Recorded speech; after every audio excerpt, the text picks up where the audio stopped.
Hello friends, welcome to another new video of English is easy with Sudipta, যেখানে আমি তোমাদেরকে help করি নিজেদের কমিউনিকেশন স্কিল ইমপ্রুভ করতে, নিজেদের স্পোকেন ইংলিশকে ইমপ্রুভ করতে। ইন্টারভিউ রিলেটেড নানা টিপসও তোমাদেরকে দিয়ে থাকি, যাতে তোমরা ইন্টারভিউ দিতে গিয়ে কোনো প্রবলেম ফেস না করো। বন্ধুরা, আজকের এই ভিডিওটা তোমাদের জন্য খুব ইম্পর্টেন্ট হতে চলেছে, বিকজ আজকের এই ভিডিওটাতে আমি তোমাদেরকে শেখাবো কিভাবে ছোট ছোট টিপস বা ট্রিক্সকে আমাদের লাইফে অ্যাপ্লাই করে আমরা নিজেদের কমিউনিকেশন স্কিলকে ইমপ্রুভ করতে পারি। So friend, according to me, communication skill is a practice that is basically depend on the consistency. Communication হলো এমনই একটা প্র্যাকটিস যেটা তুমি যতটা কনসিস্টেন্ট ওয়েতে করতে পারবে, ততটা কিন্তু তোমার কমিউনিকেশন স্কিল ইমপ্রুভ হওয়ার যে চান্সেসটা সেটা বেড়ে যায়। তার কারণ অবশ্যই আমরা শুরু করি, কিন্তু আলটিমেটলি এন্ড অব্দি কিন্তু খুব কম জনই আমরা পৌঁছতে পারি। তো আজকের এই ভিডিওটাতে আমি তোমাদেরকে শেখাবো এরকমই কিছু টিপস, যেটা আমার মনে হয় যদি তোমরা নিজেদের পার্সোনাল লাইফে ইমপ্লিমেন্ট করো, তাহলে অবশ্যই তোমরা একটা পজিটিভ রেজাল্ট পাবে। তার কারণ যদি আমাকে জিজ্ঞাসা করে থাকো, আমিও কিন্তু এই টিপসগুলো নিজের লাইফে ইউজ করেছি, এবং হ্যাঁ, অবশ্যই তার পজিটিভ ফিডব্যাক আমি পেয়েছি বলি আজকে এই টিপসগুলো আমি তোমাদের সাথে শেয়ার করতে চাই। তো চলো আর দেরি না করে আজকের এই ভিডিওটা শুরু করা যাক। তো বন্ধুরা, সবার প্রথম যে ট্রিকটা আমি তোমাদেরকে শেখাতে চাই সেটা হচ্ছে try to observe a person যার পার্সোনালিটিটা তোমার পছন্দ হয়, যার ইংলিশে কথা বলার স্টাইলটা তোমার পছন্দ হয়, এরকম কোনো মানুষকে অবজার্ভ করা শুরু করো। তার কারণ হচ্ছে আমরা সবাই না কাউকে দেখে শিখি। প্রথম আমরা কাকে দেখে শিখেছি কথা বলা বা কিছু? নিজেদের ফ্যামিলি মেম্বারসদেরকে দেখে, বিশেষ করে মা বাবাকে দেখে শিখেছি। তো আমরা কথা বলা শুরু করেছি কিন্তু কোনো স্কুলে গিয়ে নয়, প্রথমে বাড়িতে থেকেই আমরা কথা বলা শুরু করেছি। কারণ হচ্ছে আমরা অবজার্ভ করেছি যে অন্যরা কিভাবে কথা বলছে। তো সেভাবেই আমি যখনই কাউকে অবজার্ভ করব, কারোর ইংলিশ বলার স্টাইল অবজার্ভ করব, সে কিভাবে কি ধরনের ল্যাঙ্গুয়েজ ইউজ করে নিজের যে পয়েন্ট অফ ভিউটা সেটাকে এক্সপ্রেস করতে পারে, তো তখন কিন্তু আমরা ডে বাই ডে সে তাকে যে অবজার্ভ করছি তার একটা পজিটিভ ইম্প্যাক্ট আমার মধ্যে চলে আসবে। অবজার্ভ ততটুকুই করো যতটুকু তোমার পছন্দ হয় বা তোমার মনে হয় যতটুকু তুমি করতে পারবে। তো সেক্ষেত্রে সবার ফার্স্ট তোমাকে আইডেন্টিফাই করতে হবে এরকম কোনো একজনকে যিনি ইংলিশে কথা বলছেন এবং যার পার্সোনালিটিটা তোমার বেশ পছন্দের।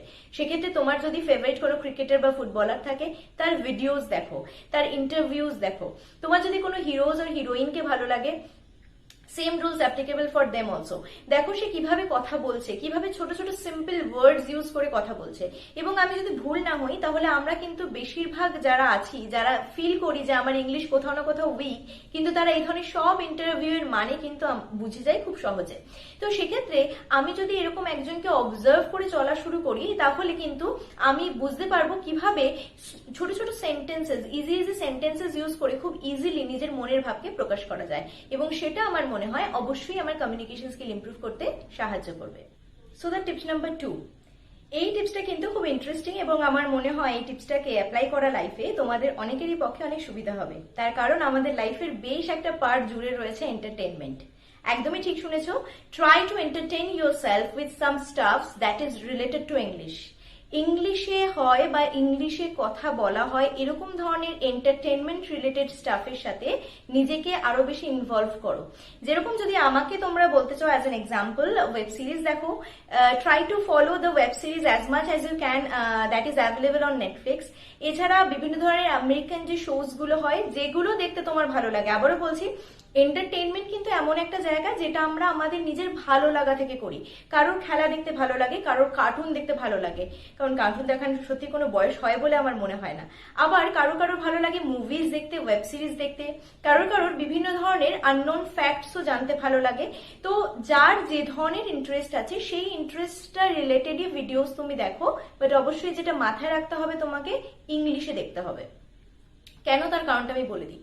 দেখো, কারণ হচ্ছে যখন আমরা কোনো ইংলিশের ওয়েব সিরিজ দেখি বা কিছু ইংলিশের কোনো মুভিজ দেখছি, তখন কিন্তু আমরা আলটিমেটলি পুরো মুভিজটাকে বুঝে যাই, মুভিজের যে এন্টারটেইনমেন্টটা সেটাকে প্রপারলি আমরা চেরিশ করতে পারি। But at the same time যদি আমাকে বলা হয় যে মুভিটায় যে ইংলিশগুলো ইউজ হয়েছে সেগুলো তুমি কথা বলে শোনাও, তাহলে কোথাও না কোথাও আমার পক্ষে এটা টাফ হবে। তার কারণ ওটাকে আমি এজ এন এন্টারটেনমেন্ট দেখেছি। তো সেই জন্যই প্রথমেই এন্টারটেনমেন্ট ওয়েতে তুমি যেভাবে শিখছো ইংলিশ, সেটাকে লাইফে ইমপ্লিমেন্ট করতে চেষ্টা করো না। কারণ হচ্ছে কি, যখনই তুমি কোনো ওয়েব সিরিজ দেখছো, তো কোথাও না কোথাও তোমার আননোয়িংলি তোমার ওয়ার্ড স্টক ইমপ্রুভ হয়ে যাচ্ছে। কোথাও না কোথাও তোমার আননোয়িংলি তুমি জেনে যাচ্ছ, আচ্ছা এই ওয়ার্ডটাকে এইভাবে একটা সেন্টেন্সে ইউজ করা যায়, বা আচ্ছা এত সহজেই একটা সেন্টেন্সকে বলা যায় এই দুটো ওয়ার্ডস ইউজ করে, এটা তো আমিও জানতাম এই দুটো ওয়ার্ডস, বাট তার ইউজেস তুমি জানতে না। তো এভাবেই তোমার আননোয়িংলি তুমি কিছু কিছু জিনিসকে এনকাউন্টার করছো নিজের মাইন্ডে, যেটা আলটিমেট টাইমে গিয়ে কিন্তু অবশ্যই এক্সপ্রেস হবে এবং তোমাকে হেল্প করবে তোমার কমিউনিকেশন স্কিলকে ইমপ্রুভ করার জন্য। তো সব ক্ষেত্রেই তুমি রেজাল্টটা কালকেই পাবে এটা এক্সপেক্ট করো না, তুমি কাজ করে যাও, তোমার মতন রেজাল্ট অবশ্যই আসবে। তো আমার তোমাদের কাছে এটাই থাকবে tips number 2, try to entertain yourself as much as you can through various kinds of medias that are in English. Tips number 3, এটা কিন্তু একটু বোরিং সাউন্ড করতেই পারে, কিন্তু সেক্ষেত্রে এটাকে মজাদার আমাদের নিজেদেরকে বানাতে হবে। কিরকম? টিপস নাম্বার 3 হচ্ছে রিড বুকস। ঠিকই শুনেছো, একটু এটা বোরিং, আবার বই পড়তে হবে, বই পড়ে ইংলিশ শিখবো, ওহো ইটস নট পসিবল। না, ব্যাপারটাকে মোনোটোনাস ওয়েতে করো না, ব্যাপারটাকে তোমাকে কিভাবে নিজের লাইফে আনতে হবে, যে যে ধরনের বই পড়তে তোমার ভালো লাগে, হরর বই পড়তে ভালো লাগে, হরর স্টোরিজ ভালো লাগে তোমার, তো হরর স্টোরিজ পড়ো। ট্রাই করো কি ইজি অথর্স এর লেখা থেকে শুরু করতে। প্রথমে যদি তুমি টাফ অথর্স এর লেখা পড়তে যাও, তো অবভিয়াসলি তুমি কি করবে, নিজের ইন্টারেস্টটাকে হারিয়ে ফেলবে। তার কারণ হচ্ছে টাফ অথর্স এর চয়েস অফ ওয়ার্ডস অবশ্যই টাফ হয়, যেটা আমরা ডে টু ডে লাইফে ইউজ কখনো করবো না, এবং তার মানে আমার বুঝতে অনেকটা বেশি প্রবলেম হয়।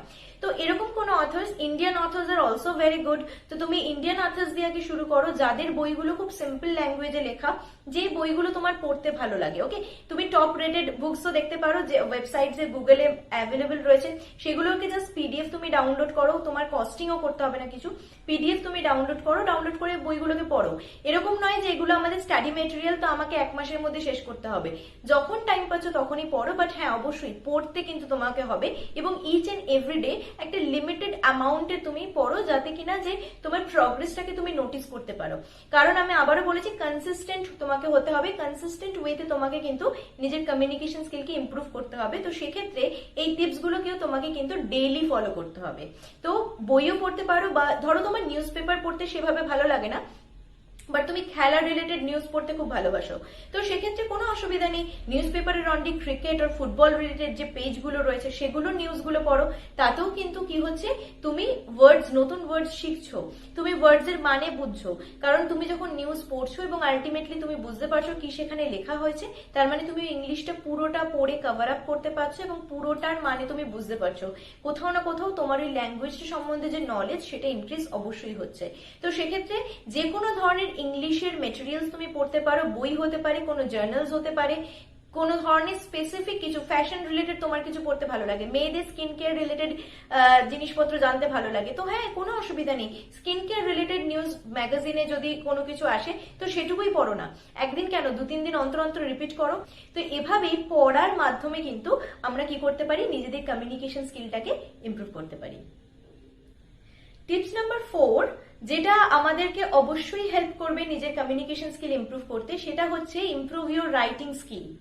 একদমই বন্ধুরা ঠিকই শুনেছো, রাইটিং স্কিলও কিন্তু তোমাকে ইমপ্রুভ করতে হবে। তো তোমরা এখানে বলবে যে আমি ইংলিশে কথা বলতে চাই, তো তার সাথে রাইটিং স্কিল ইমপ্রুভের কি মানে কি আছে, কি কানেকশন আছে দুটোর মধ্যে? দেখো, কানেকশন অবশ্যই আছে, তার কারণ যখন তুমি লিখছো তখন কিন্তু তুমি প্রপারলি চিন্তা করে লিখছো। তো যখন তুমি চিন্তা করছো তখন কি হচ্ছে, তুমি ওয়ার্ডস এর বাংলা ভাবছো, দেন ইংলিশ ভাবছো এবং তার মানেটাকে আইডেন্টিফাই করছো। ডে বাই ডে এই প্রসেসটা যত তুমি করতে থাকবে তত কি হবে, আলটিমেটলি তোমাকে বাংলার থ্রু ইংলিশে যেতে হবে না, তুমি ইংলিশেই ভাবতে পারবে। যেমন আমরা যদি ইনিশিয়াল ডেজে শুরু করতাম, তাহলে কি বলতাম, আমি খুবই দুঃখিত, তো আমি দুঃখিত, sorry, so I am sorry. কিন্তু এখন ভেবে দেখো, এখন কি তোমাকে এভাবে ভাবতে হয়? তুমি যখনই কোনো কারণে দুঃখী ফিল করো, তো তুমি ডিরেক্ট বলো I am really sorry for this তুমি নিজে থেকে অ্যাড করছো, it is just coming out in a very natural way. তো এটা কিভাবে হয়, যত তুমি বেশি বেশি ইংলিশের ওয়ার্ডস চিন্তা করবে এবং সেগুলোকে লিখবে, তোমার সেই প্রসেসটা কিন্তু তত বেশি তাড়াতাড়ি ইমপ্রুভ হবে। তো সেক্ষেত্রে রাইটিং স্কিল ইমপ্রুভ করাটাও কিন্তু তোমার কমিউনিকেশন স্কিল ইমপ্রুভের সাথে অঙ্গাঙ্গিভাবে জড়িত। তো নিজের কমিউনিকেশন স্কিল ইমপ্রুভ করতে হলে আজ থেকে ট্রাই করো সপ্তাহে অন্তত 2 বার কি 3 বার কিছু একটা সম্বন্ধে লিখে ফেলতে। তো বন্ধুরা, তোমরা যেটা লিখছো এটা ম্যান্ডেটরি নয় যে তোমাকে সেটা কাউকে দিয়ে চেক করাতে হবে, নিজে লেখাটাকে চেক করো, নিজে ট্রাই করো আন্ডারস্ট্যান্ড করতে কোথায় কোথায় তুমি মিস্টেক্স করছো, এবং ডে বাই ডে সেটাকে ইমপ্রুভ করো। করো, তাহলে এভাবেই দেখবে তোমার রাইটিং স্কিল কিন্তু তোমাকে আরো ফাস্টার ওয়েতে ইংলিশে চিন্তা করতে শেখাবে এবং অ্যাজ ইউজুয়াল তুমি নিজের কমিউনিকেশন স্কিলকে ইমপ্রুভ করতে পারবে। So the fifth trick says not only learn how to improve your communication skill but also implement those tactics, those tips in your communication. মানে হচ্ছে পাবলিক স্পিকিং। দেখো বন্ধুরা, যতই তোমরা ইউটিউবে ভিডিওস দেখো, যতই তোমরা নানা ধরনের নিজেদেরকে ইমপ্রুভ করার টিপস ফলো করে থাকো, কিন্তু যদি আলটিমেটলি তোমরা সেগুলোকে নিজেদের লাইফে ইউজ না করো, তাহলে কিন্তু কোনোদিনই তোমার ইংলিশে কমিউনিকেশন ইমপ্রুভ হবে না। আজকে এই ভিডিওটা কিন্তু তুমি প্রথম দেখছো না, তাই না? এর আগে কিভাবে নিজের ইংলিশে কমিউনিকেশন ইমপ্রুভ করতে হয় এই রিলেটেড অনেক ভিডিওস তুমি দেখেছো, অনেক মজাদার কথা তুমি শুনেছো, যেগুলো তোমার শুনে মনে হয়েছে আরে বাহ, এটা তো খুব ইজি, এটা করলে তো আমি আমার কমিউনিকেশন ইমপ্রুভ করতে পারবো। কিন্তু আজ অব্দি কি হয়েছে? সেভাবে হয়নি যতটা ঠিক তুমি চেয়েছিলে। কারণ কি? কারণ তুমি অনলি দেখেছো, তুমি অ্যাপ্লাই করোনি। তো এই যে টিপসগুলো আমি বললাম, এই যে টিপসগুলো আমি তোমাদেরকে দিলাম, সেগুলোকে শুধুমাত্র জানা এটাই ইম্পর্টেন্ট নয়, সেগুলোকে অ্যাপ্লাই করাটাও ইম্পর্টেন্ট। তার কারণ তখনই একমাত্র এই সমস্ত নলেজ তোমার কাজে লাগবে। আদারওয়াইজ কি হবে, তুমি যে জিনিসগুলো শিখলে সেগুলো কিন্তু আস্তে আস্তে তুমি ভুলে যাবে এবং অ্যাজ এ রেজাল্ট তোমার কমিউনিকেশন স্কিল কিন্তু ইমপ্রুভ হবে না। তাহলে কি করবে? পাবলিক স্পিকিং ইমপ্রুভ করবে। পাবলিক স্পিকিং মানে কি? মানে হচ্ছে অ্যাকসেপ্ট ইয়োরসেলফ, অন্যদের সাথে কথা বলা ইংলিশে। এবার এখানে অনেকেই বলবে যে আমার সার্কামস্ট্যান্সে, আমার সারাউন্ডিংসে এরকম কোনো সিচুয়েশন নেই যেখানে আমি ইংলিশে কথা বলবো। সেক্ষেত্রে তুমি যে কোনো পাবলিক প্লেসে যদি যাও, ছোট ছোট সেন্টেন্সেস ইউজ করতে পারো। যেরকম তুমি বাসে বা ট্রেনে যদি চড়ছো, তো তুমি জিজ্ঞাসা করো, is this seat is occupied by someone? মানে এই সিটে কি কেউ বসেছে? অবশ্যই তুমি স্থানকাল পাত্র বিশেষে ইউজ করবে সেন্টেন্সটা। এবং সেক্ষেত্রে অপোজিট যিনি রয়েছেন, যাকে তুমি জিজ্ঞাসা করছো, সে হয়তো বাংলাতেই উত্তর দিল বা হিন্দিতে উত্তর দিল, ডাজন্ট ম্যাটার। এই যে তুমি নিজের একটা বাউন্ডেশন, একটা ব্যারিয়ার্স ভেঙে তুমি যে বললে, that is very much important for your improvements. সেক্ষেত্রে কলেজে, তোমরা যারা কলেজে যাচ্ছ, কলেজে ছোটখাটো সেন্টেন্সেস তুমি ইউজ করতেই পারো। May I have your pen? Can you please send me the notes that was given by the sir in the earlier class? তো এভাবে কিন্তু তুমি যখনই বলছো কোনো ইংলিশ, তখন কিন্তু তোমার confidence level day by day আস্তে আস্তে ইমপ্রুভ করবে। হ্যাঁ, অবশ্যই এক্ষেত্রে যে সব থেকে বড় প্রবলেমটা আমরা ফেস করি সেটা হচ্ছে অন্যেরা কি বলবে, অন্যেরা হাসবে আমার ইংলিশ শুনে, ভুল হবে আমার ইংলিশে। একদম বন্ধুরা, যে কোনো নতুন কিছু শিখতে গেলে কিন্তু মিস্টেক্স এর মধ্যে দিয়েই আমরা শিখি। হাঁটাটা কিন্তু আমরা একবারে শিখিনি, অনেকবার পড়ে যাওয়ার পর আমরা দাঁড়াতে শিখেছি, হাঁটতে শিখেছি। আজ অব্দি তুমি যে এতটা পথ এসেছো, সেটাও কিন্তু নানা মিস্টেক্স কে ওভারকাম করে তুমি এসেছো। So you are successful in your life, এটা ভাবতে শেখো। সেক্ষেত্রে আমার মনে হয় যারা তোমার ইংলিশ শুনে হাসছে, এটা তাদের মিস্টেক্স, এটা তোমার মিস্টেক নয়। তার কারণ তুমি ট্রাই করছো। So only just concentrate on yourself, only just concentrate on your efforts that you are giving to improve your communication skill, এবং স্লোলি স্লোলি তোমার কমিউনিকেশন ইমপ্রুভ অবশ্যই হবে। So the next tips is be consistent. মানে হচ্ছে লেগে থাকো, অবশ্যই spoken English improve হবে। দেখো বন্ধুরা, আমাদের মধ্যে কিন্তু কনসিস্টেন্ট হওয়ার একটা নেগেটিভ একটা অ্যাসপেক্টস কাজ করে। তার কারণ আমরা সবাই চটজলদি রেজাল্টে বিশ্বাসী। আমরা ভাবি আজকে আমি একটা ক্রিম মাখলাম, তো কালকে চলো তার এফেক্টসটা আমি দেখতে পেয়ে যাব। আমরা ভাবি আজকে আমি কোনো কিছু একটা পড়া শুরু করলাম, তো কালকে আমি সেটার একটা পজিটিভ রেজাল্ট দেখতে পাবো। এটা সম্ভব নয়। যারা বডি বিল্ডিং করে বা যারা নিজেদের স্কিন কেয়ার করে, একদিনে কিন্তু মিরাকেলস হয় না, মিরাকেলস টেক্স টাইম। তো সেক্ষেত্রে কিন্তু তোমাকে টাইম দিতে হবে প্রসেসটাতে, তোমাকে কনসিস্টেন্টলি চেষ্টা করে যেতে হবে। তুমি যদি একটা দিনের certain amount of time regular বেসিসে নিজের কমিউনিকেশন স্কিলকে ইমপ্রুভ করার জন্য দাও, তাহলে অবশ্যই তোমার স্পোকেন ইংলিশ ইমপ্রুভ হতে বাধ্য। তার কারণ হচ্ছে কি, যখন আমরা কনসিস্টেন্ট ওয়েতে কোনো একটা জিনিস প্র্যাকটিস করি, সেটা আমাদের লাইফের একটা রুটিনের মধ্যে চলে আসে।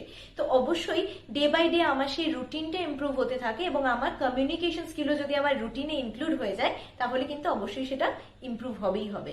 তো সেক্ষেত্রে একটা জিনিস মাথায় রাখতে হবে যে কনসিস্টেন্সি কিন্তু মেনটেন করতেই হবে যখন তুমি স্পোকেন ইংলিশ ইমপ্রুভ করতে চাও নিজের। And the last one is evaluate your efforts. মানে হচ্ছে নিজে যে পরিমাণে এফর্টসটা দিচ্ছ, যতটা তুমি চেষ্টা করছো, সেটাকে ইভ্যালুয়েট করো, সেটাকে নিজে পর্যবেক্ষণ করো, সেটাকে নিজে বোঝার চেষ্টা করো যে কতটা ইমপ্রুভ হচ্ছে। দেখো, আমি একটা জিনিস বিশ্বাস করি, শেখার ক্ষেত্রে সব থেকে পজিটিভ পয়েন্ট যেটা হচ্ছে, আমি যেটুকু জানি সেটুকুকে আমি অ্যাপ্লাই করব, সেটুকুকে আমি প্র্যাকটিস করব, দেন আমি নিজে ট্রাই করব বোঝার যে আমি কোথায় ভুল করেছি। আমার একটাই কাজ হবে, আমি সেই ভুলটার পরের দিনকে রিপিট করব না। তাহলে কিন্তু আমাদের যে কোনো কাজ সেটার মধ্যে পারফেকশন আসবে। সিমিলারলি যখনই তুমি কমিউনিকেট করতে শুরু করছো, তো ট্রাই করো নিজের কমিউনিকেশনকে ইভ্যালুয়েট করতে। কিভাবে করবে? নিজের ভিডিওসকে রেকর্ড করো, নিজের ভিডিওস দেখো, এক সপ্তাহ পরে প্রথম দিনের ভিডিওর সাথে 7 ডের যে ভিডিও সেটাকে মেলাও, দেখো আলটিমেটলি তোমার ইমপ্রুভমেন্টস হচ্ছে কিনা। যদি দেখো কোনো জায়গায় ইমপ্রুভমেন্টস হচ্ছে, তাহলে সেটাকে আরো ইমপ্রুভ করার চেষ্টা করো, এবং যেখানে দেখছো তুমি ভুল করে ফেলছো সেটাকে মার্ক করো, নেক্সট উইকে সেই মিস্টেকটা যেন না হয়। এভাবে বন্ধুরা 30 ডেজ তুমি প্র্যাকটিস করো। আমি বলছি, তুমি বিশ্বাস করো, নেক্সট 30 ডেজে কিন্তু তুমি আগের 30 ডেজের সাথে একটা হেল অ্যান্ড হেভেন ডিফারেন্সেস অবশ্যই দেখতে পাবে।